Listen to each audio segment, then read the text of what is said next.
ముగ్గురు నాయకులు 3 గ్రూపులుగా విడిపోయిన ఖమ్మం కాంగ్రెస్లో వివాదాలు పరిష్కారమవుతాయా?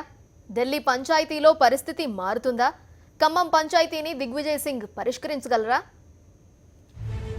ఖమ్మం జిల్లాలో పార్టీని గాడిలో పెట్టడం ఇప్పుడు కాంగ్రెస్ పెద్దలకు సవాల్గా మారింది. గ్రూపు రాజకీయాలతో ఏళ్లుగా ఖమ్మం కాంగ్రెస్ సతమతమవుతోంది. కేంద్ర మాజీ మంత్రి, Rajya Sabha MP Renuka Chowdary, TPCC working president Mallu Bhatti Vikramarka, MLC Ponguleti Sudhakar Reddy జిల్లాలో 3 గ్రూపులుగా చేస్తున్న రాజకీయాలు ఖమ్మం కాంగ్రెస్ ను ఇరుకున పెడుతున్నాయి.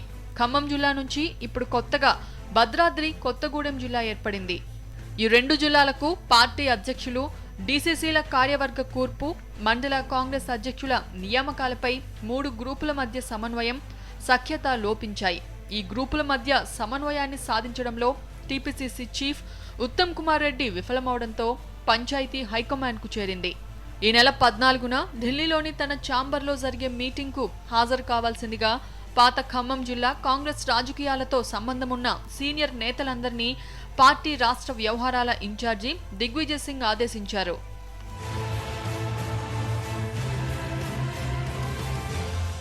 ఖమ్మం పంచాయతీ కాంగ్రెస్ హైకమాండ్ ను చేరడం ఇది రెండోసారి. 2 ఏళ్ల క్రితం కూడా దిగ్విజయ్ సింగ్ తన ఛాంబర్లో మీటింగ్ పెట్టారు. ఇప్పుడు టీ కాంగ్రెస్ లో కీలక పదవుల్లో ఉన్న వారితో పాటు రేణుకా చౌదరి, భట్టి విక్రమార్క, పొంగులేటి ఆ సమావేశంలో పాల్గొన్నారు. మాజీ మంత్రి రామ్రెడ్డి వెంకట్రెడ్డి మరణించడం, ఎమ్మెల్యే అజయ్ టీఆర్ఎస్ లో చేరిన ఖమ్మం జిల్లాలో గ్రూపు రాజకీయాలు ఏమాత్రం తగ్గలేదు. పాత ఖమ్మం జిల్లాలో తన మాటే చెల్లుబాటు కావాలనేది రేణుకా చౌదరి పంతమని ఆమెను వ్యతిరేకించే వర్గం ఆరోపిస్తుంది. ఖమ్మం, కొత్తగూడెం జిల్లాల కాంగ్రెస్ అధ్యక్ష పదవులు తన వర్గానికే ఇవ్వాలని రేణుక డిమాండ్ చేస్తుండగా 6 నెలలకోసారి జిల్లాకు వచ్చి రాజకీయం చేసే ఆమె సిఫార్సులను ఎలా పాటిస్తారని భట్టి విక్రమార్క, పొంగులేటి వర్గాలు అభ్యంతరం చెబుతున్నాయి.